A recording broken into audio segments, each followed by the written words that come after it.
30% de ton patrimoine, tu dois l'avoir en cash. T'appelles cash... Argent. Alors que ça soit en banque ou sous ton lit, mais il faut que tu aies de l'argent. Ouais. On ne sait pas ce qui peut arriver dans la vie. Et si c'est en banque, dans plusieurs banques et dans plusieurs pays si possible. D'accord, donc en plusieurs devises. En plusieurs devises, Okay. d'accord. Tu ne peux pas faire confiance à une devise. Après, répartition. Alors moi, sur 10 millions, je fais en sorte d'avoir 2 millions en banque, ok.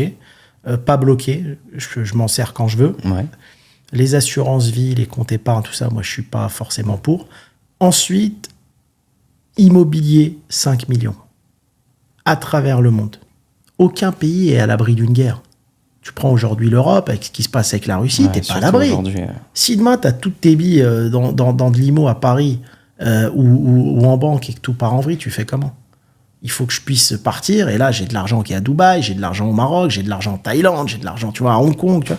Et c'est là que tu peux bosser intelligemment. Mais diversifier. Première étape, faire fructifier son million. Ça passe à 10. Deuxième étape, fructifier. Et moi, je suis immobilier. Et le reste, donc, commerce physique. Les plus belles affaires, les plus belles aventures ont commencé avec le minimum de sous dans des garages. D'accord? Ils étaient là dans le garage, ils ont fait Facebook dans le garage, ils ont fait Snap dans le garage. On commence avec... Et moi, les meilleures affaires que j'ai faites dans ma vie, qui m'ont rapporté le plus d'argent, c'est celles que j'ai rafistolées, que j'ai peint moi-même. J'étais dans mon resto, mon père, il venait m'aider, on peignait le plafond, on posait le carrelage, on mettait le parquet. Tu vois, on a tellement transpiré que c'est des affaires qui m'ont rapporté de l'argent. Celles où tu te dis, allez, je vais prendre le dernier four à 25 000 euros, je mets le piano à 100 000 euros. Non. Ouais, c'est vrai. Tu perds, ça fonctionne pas. À partir de combien sommes-nous riches? Alors, il y a deux richesses. Moi, je dis souvent, il y en a même trois.